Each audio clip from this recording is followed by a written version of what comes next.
Crescent City Steakhouse, a true neighborhood restaurant operated by the Vojkovic family since 1934. It is the oldest steakhouse in the city of New Orleans. Serving only hand-cut, prime-aged, corn-fed beef for over 80 years, Crescent City Steakhouse has become a dining destination for both die-hard locals and adventurous travelers who seek traditional, timeless New Orleans cuisine. Crescent City Steakhouse, 1001 North Broad, on the corner of St. Philip, in the heart of New Orleans. Hey, don't forget my pimento cheese. Of course.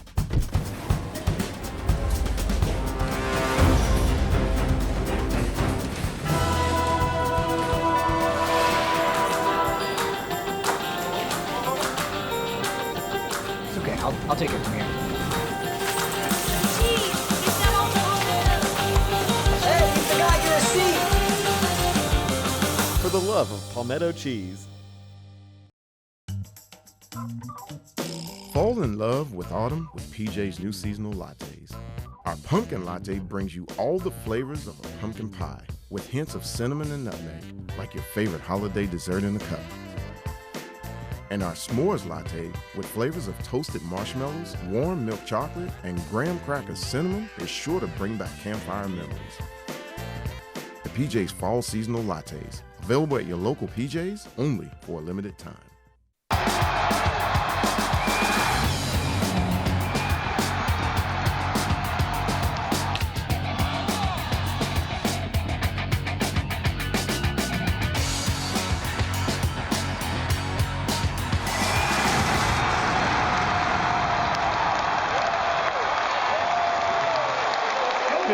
And welcome to Primetime Sports. It's that time of year again. LSU's going back to Omaha for the 19th time. But first off, how about this? In the Super Regionals this weekend, they played Kentucky 2 out of 3. It only took 2 games, and they outscored the Wildcats 22-3 in the 2 games to go to Omaha, by the way, for the 19th time since 1986. The team went to the tournament back in 1975, and then they didn't go again until Bertman got there in 85. They got to the World Series, College World Series in 86. So from 1986 to 2017, in a 31-year stretch, this will be the 19th time that they're going to the Final 8 in Omaha. So congratulations for the Tigers. There's your 35 tournament appearances, 34 since Bertman got there, and obviously has started the program. But congrats to them, and good luck in Omaha this week. They'll open up at 6 o'clock on Saturday evening against the Tennessee Volunteers. Should be a great one. Hey, by the way, the NBA Finals just ended. And what a performance by the MVP on the left right there, Nikola Jokic. Phenomenal series. He was the MVP, like I said. He and Jamal Murray, the teammate you just saw there, they were the 3rd most scoring duo in the history of NBA Finals behind Shaq and Kobe in 01 and then Durant and Curry in 17. So congrats to them. They played beautiful basketball. Last night was a bit ugly, but Miami makes it that way. So congrats to Denver and Jokic and, of course, former Hornet coach Mike Malone, who is with the Nuggets. Also, Regis Prograis will be fighting this weekend. He's been training here in New Orleans, left for a little while. He's back, and now he's going to fight this Saturday for the undisputed super lightweight world title right here at home in the Smoothie King Center. That's going to be a beautiful thing to see. Good luck, Regis. He's been on the show a couple times. Also, I've got some sad news, some condolences to the family of Al Andrews, who's a close friend. He is the owner of Task and former Tulane superstar basketball player. In fact, he was an all-SEC player before they left the conference back in the early mid-'60s. There's Al right there. He passed away last week. He had cancer. What a close friend he's been and a mentor to me over the past 11 years since I moved back to New Orleans. So please rest in peace, Al, and prayers for the entire family. We have a great show. Desi Vegas coming up next, and we got Frank Duffy up in Omaha right here on Primetime Sports.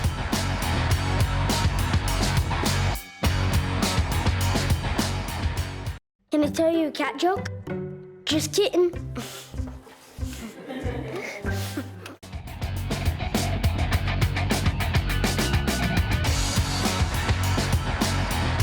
Welcome back to Primetime Sports, and I've said this many times. This is not just a sports show, it's sports and entertainment. We do 75 to 80%, of course. We got the sports coaches and players, the current and the past. We got tons of musicians. We've had 3 in one show just about a month and a half ago with all the guys around Jazz Fest. But we also do have the other category, the guys like the governor who's come down 2 or 3 times. We have like Dickie Brennan, from the steakhouse, and a couple other restaurant guys like Scott Craig, Paul McGoey, people like that, and also Frenchie. And I could probably name another part of the other category. We're bringing the restaurants back. It's been about 5 years since I've had any restaurateurs, so I brought a guy that everybody knows. He loves sports. His name is Desi Vega. I go to both of his restaurants in New Orleans, particularly Mr. John's. That's a shout out to John Brady, because I know he named it after John Brady. Yeah. But no, Mr. John's and Desi Vega Steakhouse, two big ones, and they just opened Desi Vega Smokehouse about 4 months ago in Mandeville, where he lives. So that's going to be awesome, too. I got to go over there as well. And I had a bunch of burgers to his place in Harahan. He had a burger place, shakes and stuff. So I've been to all your restaurants almost. I got to get to the new one. Desi, welcome to the show. Appreciate it, Scott. First time on Primetime Sports, man. Yes, sir, man. Thanks for having me. But we have a lot of mutuals. I can go to Hugh Hayden, who was a fraternity brother. But I mean, when I first moved back, you were always hanging out with Peyton and Loomis and all those guys. How'd that relationship start? That started at the restaurant, basically. And as a matter of fact, we just spent a week with Hugh Hayden and Mickey over at the beach, and Sean's usually there. But is this at Vince Vaughn's place where he used to go watercolor? Yeah, we actually stayed at Vince's place. And actually last year we had Steve Scalise was on the guest list, and we're checking it all out before the party, and I'm like, Steve, he's really going to be here. So I gave him a call, and I'm like, are you coming to the party? And he was like, what party? I'm coming to Kevin's wedding. I go, well, they're going to be playing. He goes, Kevin's playing his own reception. I go, yes, sir.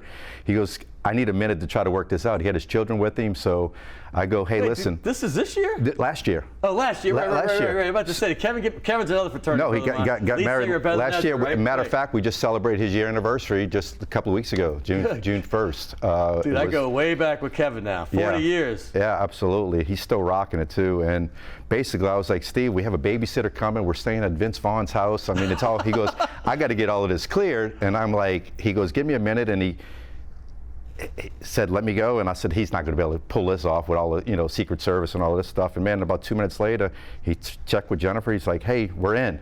And we had the babysitter come to the house, and all of a sudden when the Secret Service, the 3 cars pulled up, or 3 SUVs, I should say, we're all getting ready to go, and all our phones, we couldn't work. And we're like, is that what happens with the Secret Service? Well, apparently, first they told us, they go, no, we didn't block your phones. This is not a big enough event. And we're like, okay, but none of the phones are working. And Emily was like, well, I can't get the babysitter. She's on her way. I'm trying to give her an address. And Steve's like, here, you might want to use my phone. Goodness gracious. We were, and then we pulled up to Bud and Alley's in these SUVs. It was like, it was a great entrance. You guys have been doing that for years, though, because I remember even when I lived in Atlanta. Year 12, yeah. Yeah, that's it, because I moved back 11 years ago. Yeah. And I remember Hollywood Huey called me because he was hanging out with Kevin, and then it was Shaq, and then it was John Goodman, and whoever else, and then Vince Vaughn came in the picture, and he was always around. And I love Hugh. I see him, another guy I've known 40 years, hate to age myself like that, one of the great guys around. But you guys, this whole crew with Peyton and Loomis and who else in this group? Well, now we got DA, Coach Allen. DA, of course. He's our guy. Allen. He was there this year with us. He was there last year as well. And kind of like Peyton's last year was last year. Dennis came in, and now it's Dennis. We're hanging out with Dennis now at the party. He's a good dude. He's absolutely one of the best. I want to say something before we even get into. There's Dennis. We got shot at Dennis walking across the field. That's good producing right there. That's good stuff. Hey, by the way, I'm a Dennis believer, and I hate that people were wanting to fire him. Like the Tulane coach, people wanted to get rid of him after a year. I'm like, are you kidding me? Yeah. You got to let these guys maturate. In fact, last night, I'm going on a tangent here, but Mike Malone, I watched every press conference, and he says, in today's world, everyone wants to be fired. And if I wasn't with Denver and their management, this is my 8th year. I hadn't won a championship. We were terrible my first few years, but they stuck with me, and we won championships. And he goes, the reason we won is because of my tenure here. The more you're around, the players want to have some stability with the coach that's going to be around, and that's the thing. And I'm so glad that the Saints ownership is a lot like the Denver Nuggets. Like Kroenke, they don't just bail when they have some bad games or a bad season. They want to stick with it, and I think the Saints are going to be rewarded for that. Yeah, I think so, because of the fact, first off, Mickey Loomis, he kind of likes everything, doesn't really change. And, the culture that Mickey and Sean built there was still in the house. And I think last year, Dennis was trying to keep everything in place and kind of doing it the way Sean did it and so forth. And I think he learned a little bit along the way on what works. And, if it's going to be him, at some point, he's got to start being DA's way. Yeah. and the transition was really cool. And I think this year I'm so excited because, you know, last year was a kind of a learning curve for Dennis, you know, being from a coordinator to a head coach. And I think he stepped in and just did a great job. You know, we had injuries, we had a lot of things that happened. Yeah, a lot of things, right? But I'm excited about this year. You know, Derek Carr coming in with Coach Gruden coming in to install an offense. It's exciting, man. It really is. Yeah, I'm really excited. I think Dennis is really excited because I think this is going to be like his year. Like, you know, it's his second year in the program, and he's going to start doing things his way. It's going to be nice. I'm going to say this. We're going to get more on the Saints talk in a segment after. I already told everybody we're going to talk to my buddy Frank Duffy, who's up in Omaha. But right now, I want people probably don't know this. You were a great baseball player at high school, Holy Cross. You went to Tulane, played baseball. And you went to a junior college, I believe, in Alabama. Yeah. So talk about your baseball career, because I think most people just know you as a restaurant guy and a guy that's out and about on the scene. Yeah, well, you know, I've been an athlete most of my life, you know, up until I became a restaurateur, right? But I knew baseball wasn't going to be the answer to my profession. Hey, you got to college and played a little bit. That's all, man. I mean, come on, that's another level. Yeah. All right, this isn't just high school we're talking about. Tulane. And by the way, Tulane was great. People don't realize. I look back at the records because I remember them being very good, but they were like 45-16, 44, 49 wins one year, 49-12 or something. So this wasn't any slouch program. Yeah, and you know, at the time, a lot of people were like, well, you know, you didn't go to LSU, you went to Tulane, and you know, why was that? Well, you know, up until, you know, the years when I was there, you know, we were a little bit better of a baseball program with Coach Brockoff, and you know, the thing was try to win 40 games a season and try to get a bid. And but one thing I liked about Coach Brock was that he kind of recruited right here in his backyard. So you remember the Catholic League, okay? You were in it, and you know, a majority of our team, Tookie Spann, third baseman, you know, Brother Martin, Ron Maroney, shortstop, St. Aug. Rummel had your big hitter. Yeah, Dan Wagner, left field, and Dan was a leader. He was the guy. Dan, you know, we as a pitcher, you know, we hitting fungos, and you know, we're running our poles and doing stuff, and you know, you got to find something to keep you kind of, you know, energized throughout the practice. So we start goofing off a little bit, and you know, Dan would kind of just give you that look. You know, it didn't have to be Coach Brock. Dan would give you that look, and you just knew, just right there, just like, hey, stop playing around. But isn't it important to keep, I mean, for Tulane, I mean, in general, I think Jay Ullman is bringing this back. I actually don't do a lot of high school at all, but you know, when Jesuit won their championship, I brought William Good on the show. And Billy Good, his dad and I graduated together at Holy Cross in 82. Holy Cross in 82, and I was very good friends with him all through college. Great athlete as well, yes, absolutely. But Good was with, had Blaze Blanchard on, who's obviously Johnny Blanchard's son, and John Blanchard, who owns Yale College. But I had them all on together, but the fact is Tulane is recruiting the city and the state again. Like, they got a lot of guys from Baton Rouge, a lot of guys from New Orleans, some Lafayette.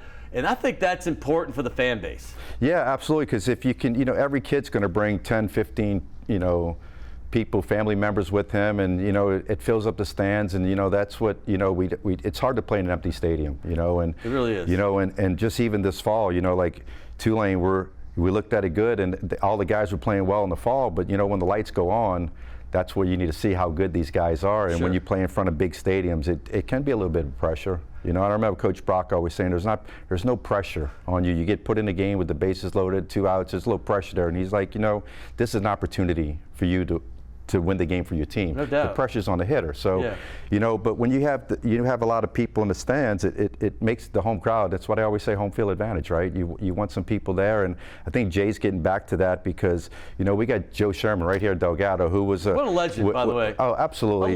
Joe was. I was there 1 year. Right? 1 year with Joe, and Joe became a coach assistant, or you know, and so forth. And his dad's Rag Sherman, right? Absolutely. The All-American team's going to Johnstown every year, and actually dominating these days. And you know, Joe's putting out a lot of kids. You know, they're going to LSU. Some are coming to Tulane, and we kind of got away from what we were doing right here in our backyard. And you know, there's a lot of talent down here. A lot of talent, and you know, it takes a little bit to be at Tulane. You know, you get 11.7 scholarships or something like that. Mix them up. You know, it's hard, right? You know, 5 or 6 are going to pitching because you need arms, and the other 5 or so will go on to fielders, and you got to split the scholarships up, you know, whether it's 60-40, 50-50, or whatever you need to do. Then you have to find a kid that can make the grades, Yeah. And then you got to tell the parent, like, hey, Scott, I love you to have your son to come play for us, but it's going to cost you $30,000 a year too.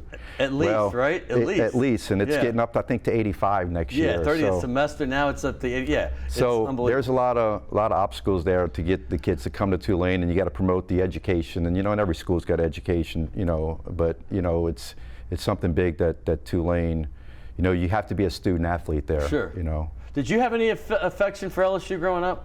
I did. I mean, big fan, big football fan. Baseball wasn't, like I said too. I was bigger of a Tulane baseball fan. It was Tulane and UNO even before LSU. And then basketball, of course, when Shaq and Dennis Tracy and those guys were winning. And that's my high school teammate, right there. I say Chris Paul, but Chris Jackson. Chris Jackson, right? Ricky Blanton. Right.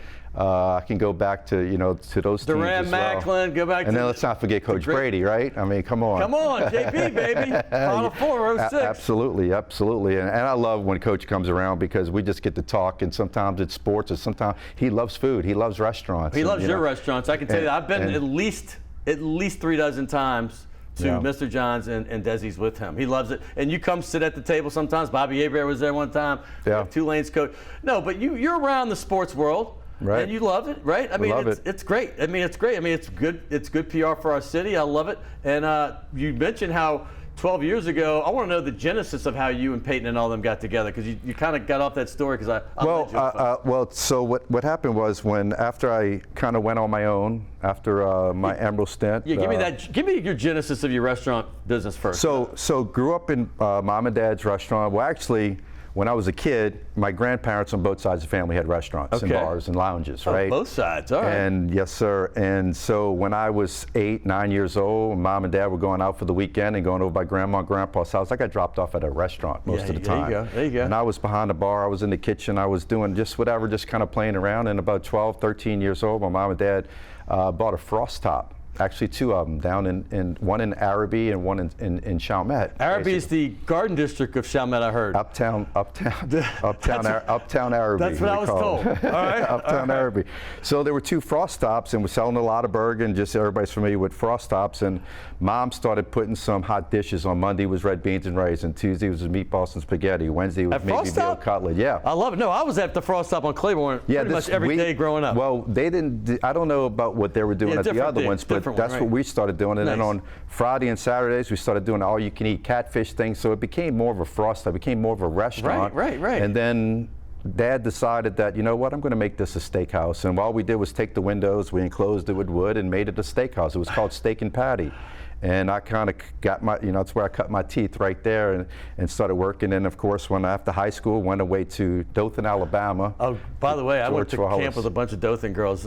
Per capita, some of the prettiest girls I've ever seen. Yeah, absolutely. And just the people, they were so friendly. I mean, I met a girl named Frog. Her first name's Eleanor, but she went by Frog. She was just part of the baseball team. And she just kind of took me kind of under her wing. Oh, George Wallace, you mean? At George Wallace, right. And that's a junior college, y'all. Junior college, yes. And just became very good friends. To this day, she comes in every year for a Saints game. I take her to the games, and they just became good friends. Frog. I love it. Absolutely. So when did you start working with Dickie? Didn't y'all get a little... Well, what happened was when I finished playing ball. What had happened was when I got back from playing ball, of course, a little cocky and so forth, and I was telling my dad how to run a restaurant. When you're 21, 22 years old, you know more than your parents. Of course you do. And I came into work we opened for 11:30. At 11 o'clock, I'd order my breakfast, come to the bar, eat it, watch Sports Center.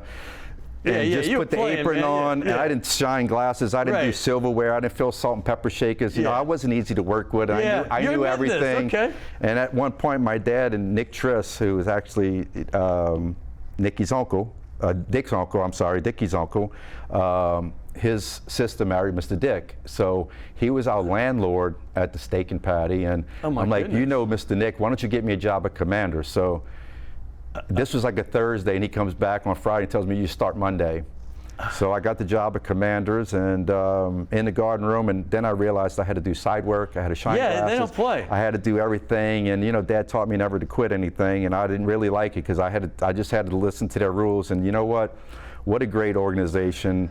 They taught me so much about the restaurant business, and I thought I knew a lot. Service, listen, the food is always great, but the service is above and beyond really is. Anywhere. And I use a lot of the same techniques at our restaurant to this day. You certainly do. You really do. And basically what happened was Emerald was the chef there at the time. Right. And worked some time with him, and then Emerald was leaving to open up his own place, and I didn't make that team.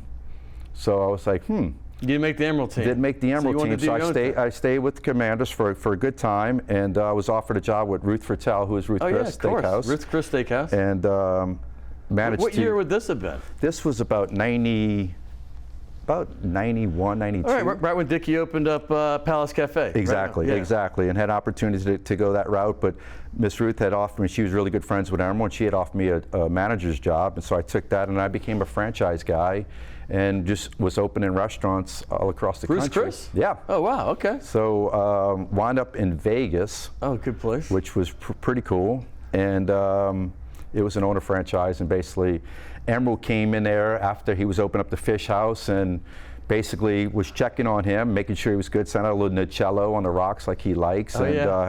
He's like, where you from? And I was like, New Orleans. I said, Chef, I was with you at Commanders, but I didn't make the team. And he's like, you need to come back to New Orleans. We got some growth going, and came back to New Orleans, worked for Emerald all the way to about 2002. So that was the one that's still there on Girard? Chapatoulas. Chapatoulas and Julia. And Julia. And Julia, right. Yeah, was Leo Verdi there at the time? Leo was our I went to high school with him. Leo and De La Salle, yes, sir. Leo was the maitre d', and if you ask Leo, he'll tell you he taught me everything that I know. Oh, he has told me that, I believe. Yeah, absolutely. And so I came back home and helped Emerald open up a restaurant in Florida and so forth, but I always stayed, I was on the road, so I wanted to stay at Chapatoulas Street and stay with Emerald for a good time, and basically the same service that Emerald was implementing was the same stuff that Dickie and Mr. Dick and Mr. Ella were doing. You got taught by the Brennans and Emerald. Oh my God. Come on, come on. What kind of lineage did you Yeah, like right if I fail, I mean, shame on me, right? Right. You know, it's like, you know, you talk about the growth of coaches who have, you know, the Shanahans and, you know, McVays and all these coaches that come from trees, the trees. You know, Sean Payton with Bill Parcells and so forth. And, you know, and I Bill Walsh's famous tree with Holmgren and all them. So I had the restaurant tree, and I'm like, this is like, I have everything. We opened up 2007. That's Mr. John? Mr. John. So we're getting back to the Peyton thing. Yeah. So basically Paul Varisco is my partner over there, and who is also the father-in-law of Steve Gleason. Yeah, right. and I sat next to him at Gleason's Hall of Fame induction. And early on, when Steve was still playing, you know, he was coming there, and so he started bringing a couple of the players in, and that's when he brought Coach in and kind of met those guys, and we actually gave Steve his Super Bowl ring at Mr. John's Steakhouse. Wow. Yes. So this is the genesis of this whole thing with Peyton and Loomis? Yes, and it all started right there at Mr. John's, and you know, became friends with Sean, man. And then on Fox, you know, the games on Fox when Troy Aikman and Joe Buck were coming in. Greg Bensel was in, in charge of communications and everything. He was bringing those guys in, and you know, next thing you know, we got Aikman and we got Buck in here. Then Peyton would come join him. Then when Gruden would come in town, and we developed a friendship more than just coming to eat at the restaurant. And then, you know, Sean has done his Thanksgiving dinner, like, you know, bring his family in, and we close the back room off and just have his family in there. And the players would come after the games, and you know, we did Thomas Morstead's What You Give Will Grow Foundation in there. So I just became kind of the Saints guy, and you know, and they accepted me into their family as well. They certainly did. That was really cool. Well, all about your two main restaurants, the ones in New Orleans, is that one just seems like old school, right? Mr. John's, that's the one Brady and I prefer to go to. But the other one, dude, I'm gonna say this, it's just two vibes. And they're both different, but both very cool. One's more new, kind of looking, you know, fancy. The lights and the music playing. Yeah, right. And you got the big windows out there. You know, you got windows at Mr. John's too, but for whatever reason, they seem bigger at Desi Vegas Steakhouse. It is the place to be. And the crazy thing is, I tell people all the time, which one should I go to? You know, and I'm like, well, listen, here's the deal. Mr. John's my baby, but Mr. John's is an Italian steakhouse. It's got the wood. We have all the pictures on the walls of everybody who's been through there. I mean, from celebrities. It's like Sinatra, if he was alive, would be going there. Stallone's been in there. De Niro's been in there. You know, and that's Desi's right there, the fancy kind of that's Desi's North Shore right there. That's the North Shore. That's the North Shore restaurant right there, which is the same model as Desi's St. Charles. But they don't have the big old windows. They don't have the big windows. Right. And that's the St. Charles location right there. That's the windows and so forth. And so basically, if you're on date night, anniversary, or you just want a nice, cool little dinner, and you can be with 3 or 4 people, I mean, it can be anything. But if you're going for the, you know, like the go have fun and the vibe, and you're going out after and you want to have a good time, Desi's a little bit more energy. Right. You know, you never know who you're going to see walk in the door over there. Both, though. I see Archie Manning all the time, Mr. Johns. Like, I see, it's crazy. You go to either one of those, you're going to see somebody almost every time. Yeah. And at least I know, I see people I know, but I always see famous people there, too. Hey, we're going to get more into you, because we're going into the 20-minute mark here. But I want to talk more about this, and we're going to talk about what's going on with the Saints. I know you still follow them. What's your outlook for them? You kind of mentioned something about DA, but want to hear what you think about Derek Carr, the player, and also if you got anything to say about Tulane football. I know Coach Willie, man. Coach Willie's done a great job. LSU football. I just had Brian Kelly on about a month ago. He was phenomenal. And then maybe the Pels. I mean, they're with the injuries. Talk about injuries. We'll get into all that with him. But next, we're going to come right back to Desi in about 15 minutes. But right now, we're going to go up to Omaha. That's right, because my man with the big old RV. I went with him to an RV to the Final Four when I was living in Atlanta. I was an agent, and we took the silver one, whatever those things are called. But we went up there to the Indianapolis Final Four when Brady was the head coach of LSU. They didn't do so well there, but they had a magical run before that. Well, Frank's got a big one. You could live in this thing, and you could probably even play football in it. It's so big. He's sitting out there in Omaha. He's the same guy that went to every LSU game that year they won the national championship, all 15 of them. He went to 16 of the 19, I believe, or 18 the Saints had played that year because they had the playoffs as well. They lost that one to Minnesota, which I think that's also the game that you caught. We'll talk about that, too, coming up. We're going to get to Desi in a little bit, but coming up next, Frank Duffy. You've seen him here. He was on some Christmas shows. We talked about Pete Maravich and Archie Manning, the days of the 70s, the LSU-Tulane rivalry. We're going to talk LSU baseball next, right here. Don't go anywhere on Primetime Sports.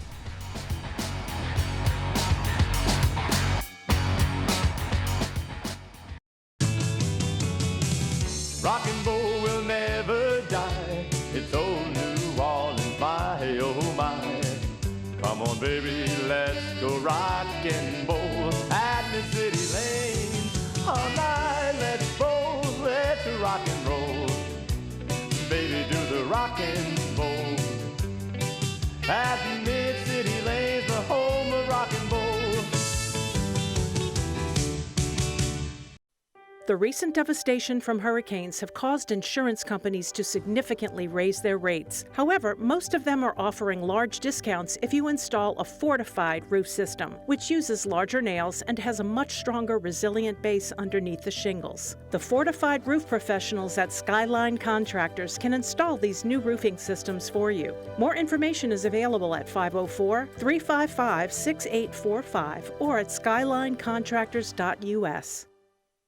Max Durbus Realtors has been providing commercial and industrial real estate services to its clients for nearly 100 years. Since 1934, Max Durbus has been locally owned and operated throughout the greater New Orleans area, including the North Shore, Hammond, and even the Mississippi Gulf Coast and beyond. We focus on your commercial real estate needs so you don't have to. More information is available at 504-733-4555.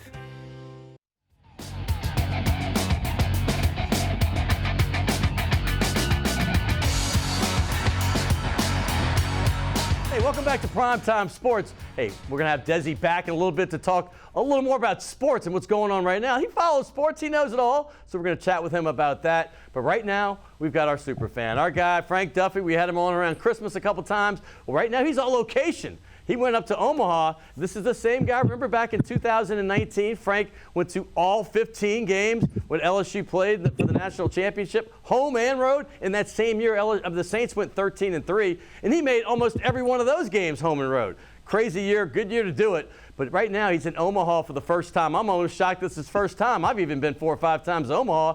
But Frank Duffy is on location. He's up there with all the rest of the LSU fans who are scooting on in all week long. But he's out there in his RV again. Frank, how you doing, my friend? I'm doing great, man. Bengal One is parked right here. And, yeah, shockingly, this is my first time coming up here. It's been a bucket list.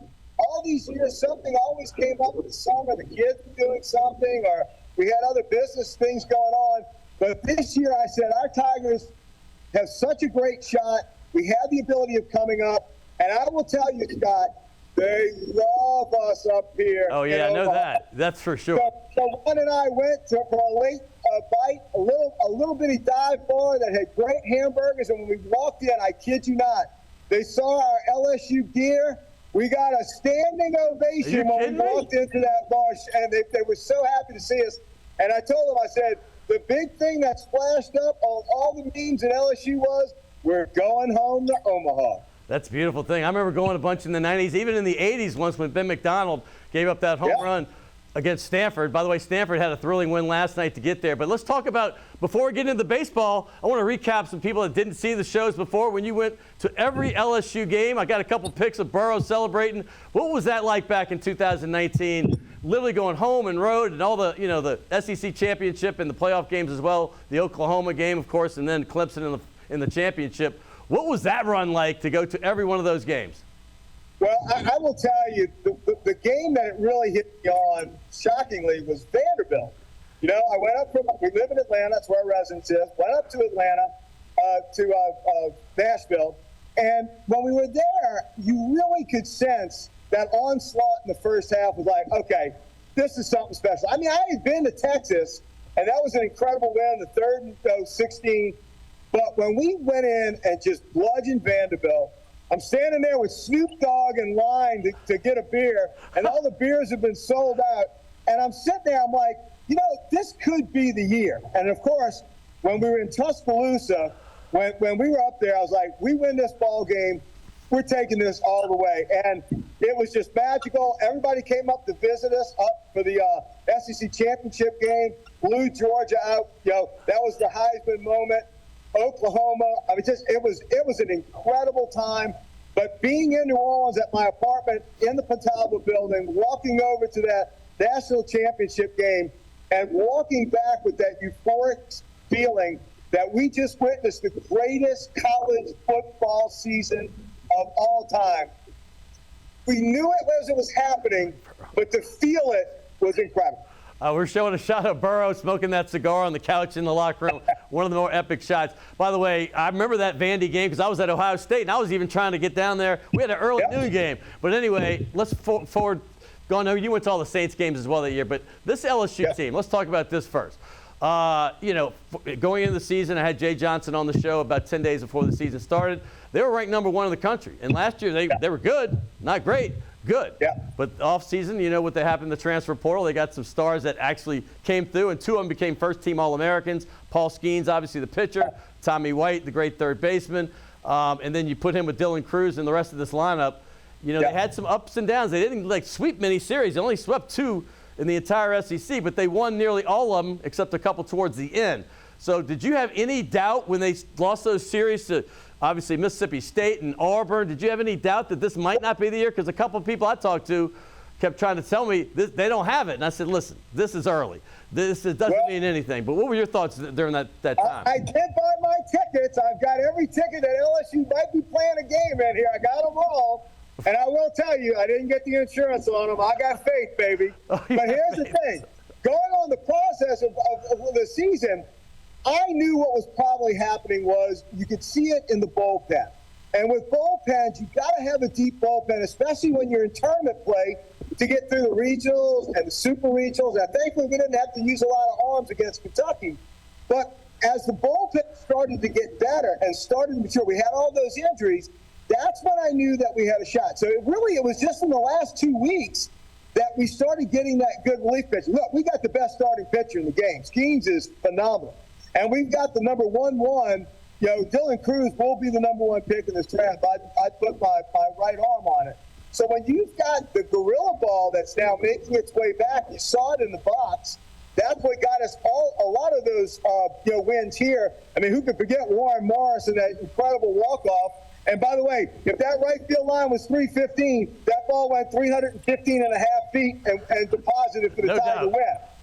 But let me tell you, if you get this relief pitching in this tournament right here, Skeens is going to pitch the first game. If we get fortunate and go through the winner's side, go 2-0, and nothing gets you fired up like playing Dos Patello at the Tennessee Volunteers in the first game, brother. But if we can go through the winner's bracket and save Skeens, bring him back to win it to go into the championship round, you actually could see him coming back for that Game 3, at least in a relief role. If you can see 3 appearances from him, I'll take my chances against any of the 7 other teams out there. I mean, Tennessee did it the hard way. They were the last team in last night, late, beating Southern Miss. But I remember the only game I watched them pretty much most of the season, except against LSU, was against Clemson. In that game, they got lucky to get it to extra innings. Yeah, they had some miracle things happen. They had a call overturned. The game would have been over. And right when that call was overturned, I knew that was it. Clemson was done. Yeah. And they got there, and you got to respect the way they did it. They fought hard. This team had a lot of talent. Tennessee is as tough as a $3 steak, right? I mean, like when you get Saban down in the fourth quarter of the game, you got to drive a stake in his heart because he's Dracula. He's popping up. That's the same way Tennessee baseball is. So we got to beat him in this first game. But here's the thing. You get out of this first game, look what you got waiting for you. The #1 team in the nation, Wake Forest. And look, try going up against Stanford. Now, I am happy that this kid, Matthews, the one that had the 156 pitches the other night, 16 Ks, we're not going to probably see him in Game 2. He'll pitch the opener, so at least we'll be bypassing him. But you've got a very tough side of the bracket. I think the other side of the bracket is going to be much easier. So let me tell you, you get out of this bracket and you get into that final series, Tigers are winning. That's a big if, though, isn't it? I mean, Tennessee's going to be tough. Obviously, Wake Forest, I watched that Alabama game. My goodness, they just onslaughted them. Both games, really, but the first game was close, but the second game was just ridiculous. It was 22 runs scored in that game. They weren't even letting up, and they hit another grand slam, I think, in the ninth inning, just for a little insurance. But I will say, I did feel a little bit bad. Well, not really. I did feel a little bad for Alabama because that was a horrible call in that first game. You know, Alabama was playing that's well. True. Good point. It was that jet swing that they didn't call a strike. The very next pitch, the kid dropped it over the right field fence, and then it was over at that point. But look, I'm not crying for Argentina and Alabama, brother. What are we crying about Alabama? Come on now. Haven't they done enough out here? Hey, like Leslie Childs said in The Hangover, not my problem, brother. That's y'all's problem. A hangover reference. I didn't think I was going to get that. Hey, what about that history? You referenced a little bit about, obviously, Warren Morris in '96. I still think that's the greatest LSU singular moment in all sports. Billy Cannon's little 59 Halloween game run. You know, I meant if they lose, they don't go get a national championship or get close to it. But the fact is, this one won the game. And walk off. To me, it's the greatest ever. In fact, I was 20 minutes late to a wedding I was in because I wasn't leaving that game or watching it. But I ended up making the wedding, and they delayed the wedding too. But what about the 91 and 93? I mean, because they got so close in the late 80s. But 91, obviously that year, and then 93, I think they played Wichita State in both those. I remember Brett Laxton being on the cover one. What was it like when you first saw they finally got that championship monkey off their back? Well, when Skip came, and there's a wonderful documentary on ESPN about when Skip came. And look, Jack LeMahieu was the old coach of the Tigers before that. And yes, we won the SEC in 1975. Our good friend Wally McMakin was the first baseman on that team. So we had some success. But when Skip came in, there was a totally different attitude about it. And you know, we had some fraternity brothers, Kappa Sig brothers of ours, that played on the baseball team. Brad Escus was one of them. But when Skip came in, the feel around the program totally changed. It literally became a more professional operation, if you will. And you could see it in those first couple of years back when you and I were in the bar business in 88, 87, 89. You could see that building, right? And so when 91 hit, you know, those guys were so scrappy. You know, the defense was exceptional. And again, we got great defense on this team as well. There's a lot of parallels to it. But those late 90s teams is when Gorilla Ball came in. Eddie Furnace, man. I think he's still hitting things. In fact, I can see one flying over for old Rosenblatt right now. Brad Hoff. I remember that team was great. That's what LSU built on, right? Great pitching, good defense, and long balls. And we'll need it for this one. Yeah, this team has 133 home runs. That team had 188 in the long ball era. You know, they had Brandon Larson himself, a shortstop, had 40 home runs and 118 RBIs. It was magical. That whole run was. Besides 96, out of the 6 championships, what's the first one that comes to your mind? Warren Morris's. Besides 96, besides Warren Morris, obviously. Well, I would probably say, well, you're going to find this funny. The fact that we got back with Maneri and Chad Jones on the mound in 09. That was a great year. I thought that was a fabulous year. And to beat Texas, I mean, Texas was a really tough team. So, it's one thing to build a dynasty. Skip Bertman is the GOAT. He is the greatest. And I love Skip. I mean, I love talking to him, that way that he talks. Hey, Brian. It's just fantastic. But when Maneri, one of his proteges, comes in and gets you back to the promised land, it was like that welcome that we got at the little cafe last night. LSU's back. Well, that was LSU coming back. And it's time again. And I think Jay has them perfectly set up. And don't you love his advertisement the other night from the dugout? Yes. Hey, I hope you guys are transfer portal are watching. This doesn't happen anywhere else. I think the bump's magical. The support of LSU baseball is magical. And they will feel that at Schwab Field when we roll in here. I just happened to be early because I got the RV. Well, I'm glad you're there. I'm glad you gave us an update straight from Omaha. I didn't think I was getting this, but I appreciate you so much. Thank you, Frank. I appreciate you, and have a great week, all right? Hey, and I got an idea. I'm going to come back and tell you on another show, brother. It's incredible. I love how you're pointing at the screen. That's perfect. I have a Tash shirt, by the way, for you. Unfortunately, the owner, our good friend Al Andrews, passed away. I talked about that in the open. He passed away last week. We'll get into that later, but I wanted to thank you once again for coming on the show. All right, brother. Good seeing you. Go Tigers. There he is, Frank Duffy. Man, he loves to go to LSU stuff. He loves to go to Saints stuff. He loves to go to Tulane stuff. We both grew up big Tulane fans, coming around the old Tulane Stadium when we were kids. And then we both ended up going to LSU, so we fell in love with that school as well. And, of course, the Saints. The Saints have been in our blood since we were born. So here we are. We're going to get back to somebody who's got the Saints in his blood, too. We're going to talk some Saints. We're going to talk some LSU. We're going to even try to see if he knows anything about the Pelicans. That's coming up next. Our man Desi Vegas coming right back to this chair next to me when we come back right here on Primetime Sports.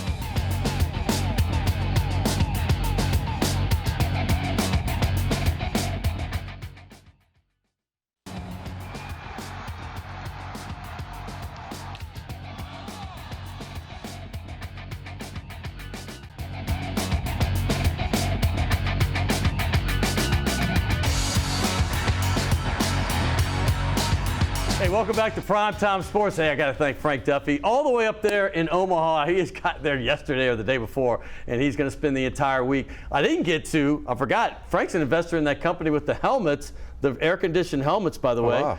Which is a pretty cool idea. Apparently, I'm not supposed to say anything, but a lot of colleges with names you would know as head coaches already heard that LSU's doing it, so they've ordered a bunch from the company, which is called Tiger Air, which is crazy. Wow. Because in the way they started, Desi, is apparently a few years ago they were saying, hey, guys are getting too hot. Obviously, you know how hot it is here in August when they're doing practice. So this guy went to Home Depot and basically got some just like you would think. He got some air-conditioned apparatus, started with some duct tape, and then he went from there and perfected 3 years later. So LSU will be using these helmets. And they didn't have that back when you were playing sports. No, in the day, huh? Will that be legal during the games, or is that just for practice? No, they're going to do for games. I think they got through. Well. I think that's part of the thing. I think other schools are trying to do it. I think it's for games too. The helmets are. No, the are NFL super would nice. like it when they play down in Miami.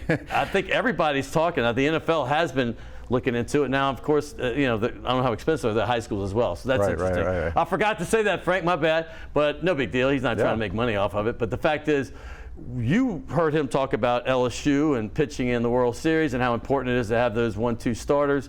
I know you were a pitcher back in the day. Yeah, I was pitching. I think what Frank touched base on with Skeens gone first day, like I know it's part of Coach Bertman's recipe was you win the first two and you're hard to beat because then you sit back and watch everybody just throw their arms out. Right. And then when you have to beat you twice and like it's a tough deal. And like you said, the kid from Stanford, 156 pitches. That's incredible. That's like the old days, though. That's Ben McDonald did it all the time. But you look back years ago, before this whole like basketball now with this workload management and this and that, if you threw 156 and through these complete games and you did all that, you would be a first-round pick. In the 70s and 80s. That was unheard of. Right. Now it's all about throwing 5 innings and then you got your setup man for the 6th, the 7th, and then you got the 8th inning and the 9th inning.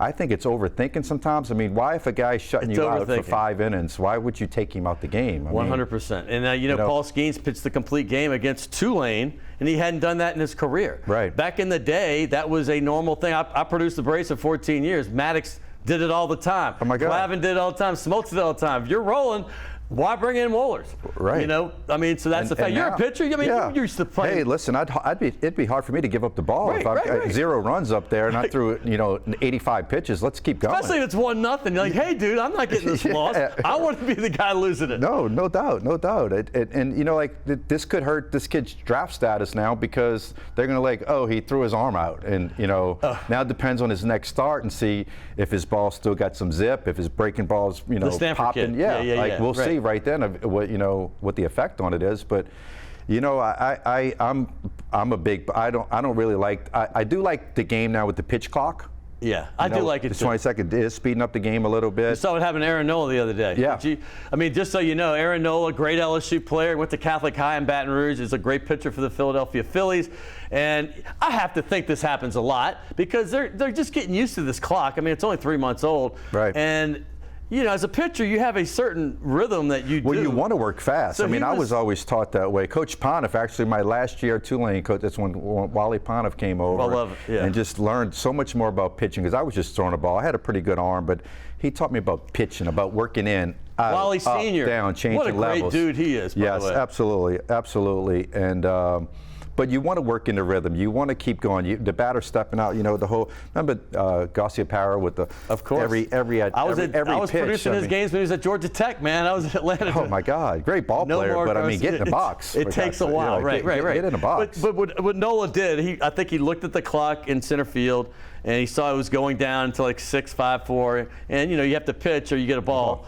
And he just held the ball up and threw for a new ball to the dugout, which is like. But the umpire, I think, has seen enough of it, and he goes, "Okay, we're not letting that slide anymore." So he got reprimanded. I think he penalized. I don't know what happened, but it became news. But the fact is, let's talk about first LSU because they are going to Omaha right now, and it's a big story down here. And you know they haven't been to Omaha since 2017. That's 6 years, and I know that doesn't sound like a long time because some friends of mine in other states are like, dude, I mean, it's amazing. But they've been 19 times since, I'm talking about literally since 85 or 86. And you think about that, that's less than 40 years. So we've been to Omaha, which is the World Series, half the time that they've been playing the last 4 decades. Yeah. That's a pretty remarkable number. Well, you know what? They compare that to Pat Riley. Yeah. Did you see that he's been in 25% of all NBA Finals, 3 as a player, like 6 or 8 as a coach, and like 6 or something as a GM. Right. So, in fact, there was a great stat last night. Since we're segueing a bunch, I just have to bring it in my mind might have it. They had a stat that Mike Malone was the second longest guy at a franchise. Remember I said he stayed 8 years? 8 years, yeah. Well, Riley got his in the 9th year with the Heat. And this is a testament to people getting fired all the time, that Riley's is the longest. You know, we know he won with the Lakers. He got close with the Knicks. Didn't win. But when he got the job, I remember interviewing him in 96, the first year, full year, because I was with Craig Sager, and they played the Bulls and Jordan. We did every Jordan game for 3 years during the playoffs. But he took 9 years to get his title, which is, you know, obviously his name's Pat Riley. It's a little different. Mike Malone was an interim coach here in New Orleans with the Hornets back in the day, and then he was at Sacramento. But they stuck with him 8 years. So you're right, Pat Riley. That's a pretty amazing stat you just brought up, though. Yeah, and look, Spoelstra, his coach. I mean, guy is a Hall of Famer, and it was guy doing film when Pat Coach was there. You know, it's unbelievable, and you know, but yeah, what a great stat with LSU being there is Isn't much that crazy as well. though? It's like I know there's 8 teams in the World Series, so it's not like the in major leagues where you just have 2, but when you have that kind of sustained success, and I know recently it's been a little bit drier. They've only won 1 title, let's be frank, in 23 years, right? I think 2000 was the last one of Bertman, and then Maneri got one in 2009. And you know a lot of these guys that played in the 12 to 15, like the Mason Cats guys. You know, these were really good teams. The local boy got away to LSU, not a Tulane. I know, that's right. Another one. But LSU gets some too. You're right, but LSU's more of a national thing. But you're right, but it's like people forget how good some of these teams were. Yeah. I remember they lost like a tight game to North Carolina in the finals. It's just one year. expected, you know. Their LSU, I think the expectations, I guess, with baseball there are to be in the World Series, or it's not a good season. I'm just ecstatic to be there, man. Yeah. I mean, honestly, and I would have been disappointed, but not upset if they didn't get to Omaha. Right. And as long as you got close, but now, I mean, Jay Johnson is reminding me a lot of Skip Bertman. Yeah, absolutely, and Frank was touching base on when he got on the headphones during the middle of the 6th inning, whatever inning it was, talking about hope all you kids are looking at this. I mean, that's brilliant right there. They have a chance on a national stage just to tell the kids, check us out. And I'm going to tell you this, every post-game interview when they won, I saw like 4 or 5 of them. And I mean, most of them weren't national, but some of them I think ESPN had to have gotten a piece of it. They all said the same thing. Tommy White's like, hey, man, this is what it's all about. I mean, this is no place like this. I was at NC State last year. No offense, but this is another ball game. If you want to look at a place to go, this is the place to be. So he had all his players recruiting for him. Yeah, and then just this year, you're talking about the portal too, with those guys coming in, with Skeens and White coming in. Look at the women, Oklahoma. They've been dominating, right? Okay, and now Softball. this girl who's won 2 national titles.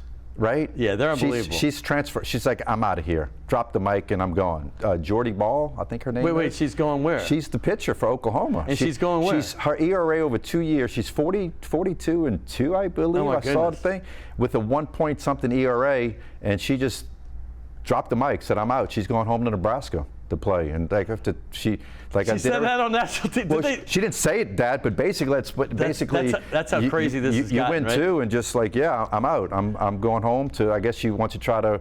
Yeah, win one for her home state. Win for one for her home state. Because that's 2 different conferences now. But that when we were growing up, Oklahoma, Nebraska was serious rivalry. I work with Spencer Tillman every weekend in the fall, and he's a big Tom Osborne and Tom Osborne and Barry Switzer. And before that, it was Devaney with and then Wilkinson. That's when we were really. Switzer got a Super Bowl with Jimmy Johnson's team. Jimmy Johnson. Yeah, but he took over his team, right? You talk about some guy wins 2 Super Bowls back to back, and Jerry Cowboys, the Cowboys. Yeah. Our producer's a Cowboy fan, so let's give love. That's the last time they did anything. Yeah, well, exactly. Yes. We love them. Yeah, they did. Should have never got rid of Jimmy Johnson. Jeez. That's it. How about that? Yeah.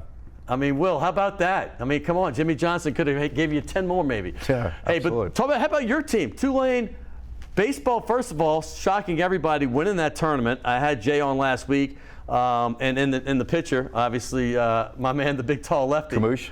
Dylan Carmouche, yes, love him. But great kid. But they had a great run, right? Yeah, they had a great run, and you know, we had a recruit dinner, and we brought in a couple of guys, and I told Jay, I said, hey, listen, right now recruit dinners, I'm like 8-0, like you don't mess my streak up.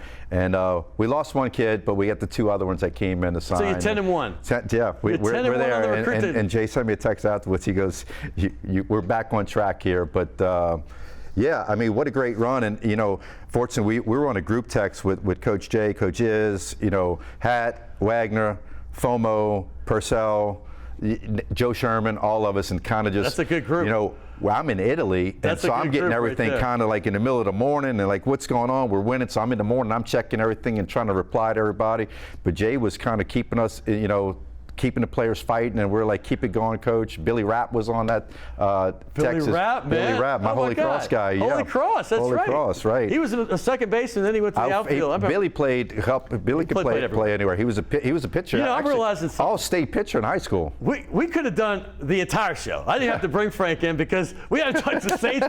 I see that 3 minutes. How about this? The Saints' outlook this season, because we've had 2 mediocre seasons. The bottom never really drops out for the Saints like the old days when we were kids. Yeah. But you know, they seem to have a lot more hope right now. It's just that the last 2 years it's been, I know injuries are always part of the NFL, but it's been astronomical. Oh, God. And it's been crazy. Do you think this could be a year that they get back in the NFL? I think so. Because they're favored. I think staying healthy, you know, and that's the big key. And you look at Cam Jordan, who's one of my favorite guys. Okay, Mine too. This guy has played just about every game. We have the money. Every we down paid him. too. Every down. We gotten it out, and hopefully he's going to retire as a Saint, which I think he will. He will. And I think with Carr, and you know, no knock on Jameis or anybody who quarterbacked for us in the past. Dalton did a great job and everything, but I think Derek sees that he's wanted here. Yeah. You know, you got to realize that DA drafted Carr. I know. And he brought Gruden in to work with him. Brought Gruden in to work with him. Who was his coach? And I think Pete Carmichael, I mean, you've been here under, you know, Sean for all these years. You've been on the headset. You know how he calls plays. Now, I think I'm kind of glad that we're kind of moving on past the Sean Payton era and wishing Coach all the luck in the world in Denver. But let Pete become his own man now. Let Pete start learning, you know, what he's learning from Gruden and what works for Derek. Because, you know, Sean's offense worked for Drew. They could look at each other and they knew exactly the defense, what they were going to play and how they were going to do it and what play to call. Where I don't think Jameis and Dalton had that chemistry.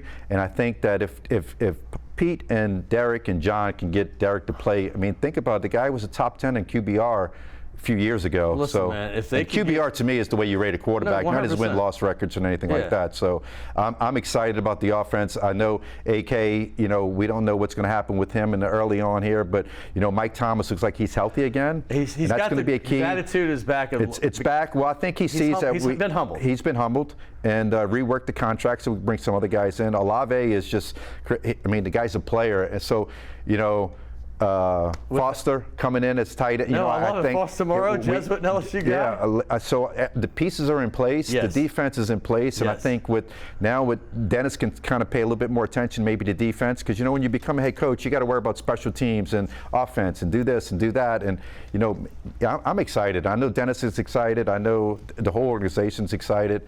Cam was in a restaurant just last week and getting ready for camp, and he's ready to go. It's exciting. I got a good feeling again. right now myself. Last year we were kind of like, are we going to be good? Are we going to be there? But I think this year it's like, let's go. Let's do it. Well, Desi, man, how about this Tulane baseball helmet? Oh, absolutely. We're going to just sign that in gold. We also give gifts. I know you're a restaurant guy, so I'm going to throw out a shout out for my man, Evan Hayes over there at Chase Delachey's and Delachey's, but you're a restaurant guy. You're not going to use that anyway. So I'll save that for my next guest. But how about this? Task Performance. Awesome. Al Andrews, rest in peace. He just passed away last week, and I'll be going to his funeral coming up this week. Oh, and black, my favorite color. Wait. You have black in your closet? Oh, that's all it is. I just saw a picture of his closet. If you saw the movie 9.5 Weeks, it's like everything's the same. Thank you, Scott. Everything is it, black. And I asked him a question. Usually I don't ask what color, but I because I know Desi, I brought 2 or 3 and said, hey, I got 3 different colors, and this light blue one's really cool. He goes, black. I said, all right. It's easy. It's short sleeve, long sleeve. It's all the same. I've been doing this probably for about 6 years now, and I just kind of my thing, my brand. Your brand is black, like Johnny Cash, by the way. Well, Gary Player as well. Gary Player. I was a big Gary Player. Yeah. Great golfer from South Africa. And Johnny Cash I love, but I'm a big golf fan. By the way, Paul Sanchez has an all Johnny Cash show coming up in a week or 2. I think it's on the 20th. I'm throwing that out because he's a good friend. He comes on the show sometimes, and like yourself, loves the Saints. But your buddies, Peyton, this is what I got in the task. My first training camp was 12. Matter of fact, they all wore. Drew Brees, Loomis, Peyton, that's all they wore. Well, guess what? For Sean's, we call it bachelor party. It was more of a golf trip. So we chartered a plane for us, and we all went to Vegas, and we had a little gift bag. Of course, Skylene, his wife, put it together for us. Saw them both but it was all the black task shirts, and on the back it had Viva Las Peyton, because we went to Vegas. We played Summit. We played Shadow Creek, which is a great golf trip. I heard stories about that wedding in Cabo. Cabo from Zach Streep. I can't say that publicly, but I heard it was fabulous. It was. Dude, it was awesome. Scott, thank you so much. Dude, I love talking sports with you, man. Yeah, man. The restaurant business, I love how you got your start and you had your lineage, but that's Desi Vega. Check them out. Go see the new one out there in Mandeville. I have to go to that. And Covington as well. The steakhouse in Covington and the smokehouse is just opened up. The smokehouse in Mandeville and a steakhouse in Covington. I think I forgot about that. There's 2 there, and of course 6 total now. We got the burgers out in Harahan. Burgers and shakes in Harahan. I can vouch for that. Those are fabulous because our other studio was right next to that. Yeah. So I went there a lot after shows. And then, of course, Metairie. Metairie location, Heritage Plaza, Desi St. Charles. And that's right, man. We got all over the place. Yeah, man, we're going. We might have to be a sponsor of this show. I would love to. Yeah, absolutely. There we go. You heard it here first. Desi Vega. You're right. Dickie, eat your heart out. Hey, we got a lot of people to thank right quick. Hey, my man Will, he'll put this together, and I got to give him the utmost thanks because this was a tough week for me. Thank you so much, Will. Everybody in the back that did their job. Sean's doing it, getting it done. All the interns. The other guys are at Saints Camp. I want to thank them, of course, Jim and Ron. It's been a fun show. Thank you, Frank Duffy up in Omaha. And go Tigers! We'll see how they do this week. See if they advance to the finals, hopefully, next week. We'll see you then right here on Primetime Sports.